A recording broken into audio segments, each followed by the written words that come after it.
Welcome back as we continue to spread a little hope. In fact, a lot of hope this morning, being Hope-tober. We love it. And of course, sport is very often how we do it. Now, in a landmark moment for professional rugby players in South Africa, 3 players, in fact, have been recognised by their peers with Players Player of the Year awards. I think it matters so much more when it comes from your team. And for the first time, both men's and women's sevens players have been included in the awards process, with Zain being named Men's Sevens Players Player of the Year. The Blitzbox stalwart was also included just to underpin his importance in that side in the Dream Team following the 2022 Rugby or World Rugby Sevens Series. And he scored 13 tries in the process, 68 carries, 18 line breaks, and 91 tackles.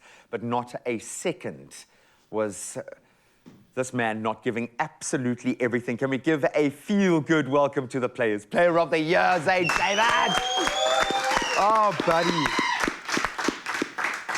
It's so cool seeing you like this because you're so friendly and soft, but when you're on that field, you are so intimidating. And I think out of all of the players, you seem to have been given this multi-dimensional role where you've got to be on it, you've got to be quick, you've got to be scoring, but you've got to be there all the time and be this physical presence as well.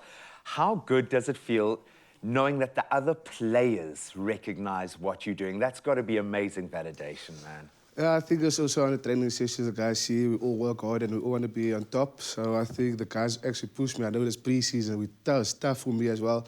But they keep pushing me, tell me, Zain, you have it. You know, when you play a game, you give you all.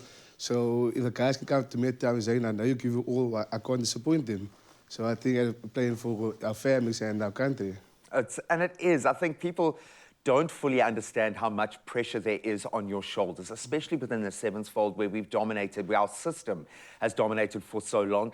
It kind of feels like there's even more pressure on your shoulders now because it's a new era. We're moving into a new phase. Neil, we love you, but obviously we are bringing in a new kind of phase of sevens rugby. What does that look like? What are you focused on right now moving forward? I think we'll just keep our process of the game. I know Coach Neil taught new coaches, Zain Sticks and full statement, the new roles of the team, and they were also in the system. So I think it won't be hard for the new coaches to take from Coach Neil because he taught them very well. So I think we just have to keep our processes and stick to the system, and I think we will succeed or just do well. I know you're a really positive guy, but I think we all felt the sting. Obviously, we wanted to see you guys dominate in Cape Town to give Neil his send-off. But when you look at the bigger picture, you can see Neil's legacy. You can see the legacy formed by the players, your generation of players taking over that space. How do you feel about this last year? Is it one of disappointment? Is it one of frustration? Is it one of celebration because of where the team is? How have you put it all in perspective? I think there'll be a lot of emotions for me because Coach Neil, like I say, it was sad for him. He never won the World Cup. Like you see, there can't be sunshine and rainbows every weekend or every tournament. I know we're going to have a dip. I know we started off well, playing in Spain. We ended up first. But I think the guys we have to focus. But I think we'll disappoint the new coaches as well. Now, I've no doubt. The players are so invested. I've been lucky enough to spend a lot of time within your little bubble. And it's just that sense of brotherhood, that sense of sisterhood is off the charts. I've got to ask, because sevens is a way that you can change your reality. There's just something about this game that allows a player to fast-track their career. There is accessibility, opportunities for players, but they need that self-belief, and you guys seem to believe in each other so much. What is your message of hope for a young Zain who is knocking on that door, maybe facing those challenges that he thinks too big to overcome?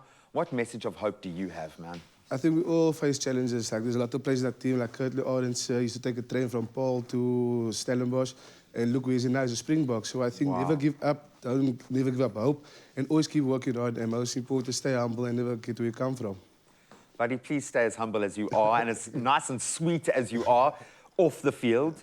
Just keep being the absolute machine that you are on the field. Every time you touch the ball, there's this sense of excitement, but I don't think people realize how much effort you put in behind the scenes for the rest of that team, dude. So thank you so much. Thanks for having me as well, brother. Congratulations, the Players Player of the Year. And I think it means so much when your peers recognize not only how talented you are, but how unbelievably hard you work.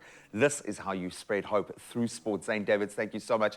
Let's give him another feel-good cheer as the Players Player of the Year. Love you, Zain.